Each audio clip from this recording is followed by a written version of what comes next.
In this video, we're going to explore using the graphing calculator to find minimums and maximums and x-intercepts of various different functions. To do this, we're going to type in a simple quadratic equation into our y sub 1, and we're going to use y equals x squared, subtract x, subtract 2.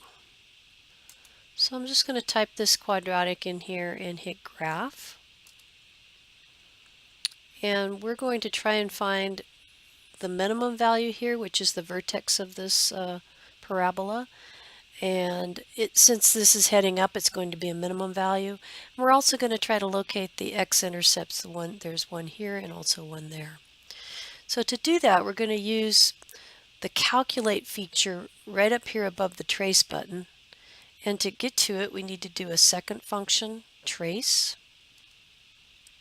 And then we see several choices here. Let's start with the minimum value, which would be number 3. So I'm going to choose number 3, and we're going to look for the minimum value of this parabola. So we'll notice here it's looking for a left bound. So it's asking me, so if I move this little spider left and right with these arrows, it's asking me to give it a place to search for that minimum value. So I can be anywhere to the left of that minimum value and press enter.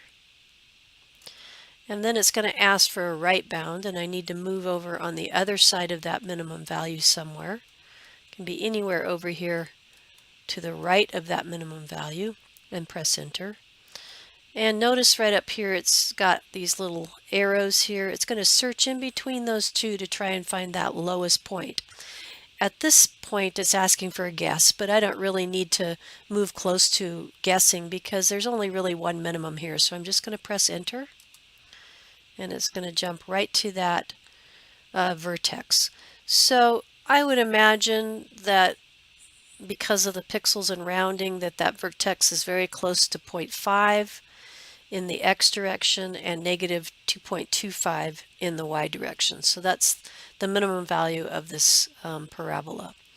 The next thing I'm going to do is look for the x-intercept. So to do that, I've got to go back into the calculate. So second trace, calculates right above that. And we need to find x-intercepts, which in this case they're called zeros.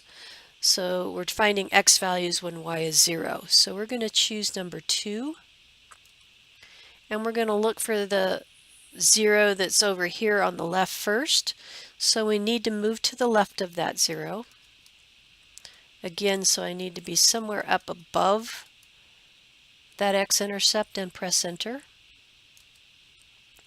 And then I need to move somewhere to the right of that x-intercept, so down below it in this case, and press enter. And so it's going to look in between those two marks right here to try and find the place right here where it's crossing the x-axis. And so when I press enter, I don't even need to move it for a guess. There's my first 0. That x-intercept is at -1, x is -1, y is 0. To find the other one, we would do the same thing. So we do a second calculate, and we would select 0 because it's also an x-intercept. And then we would move somewhere to the left.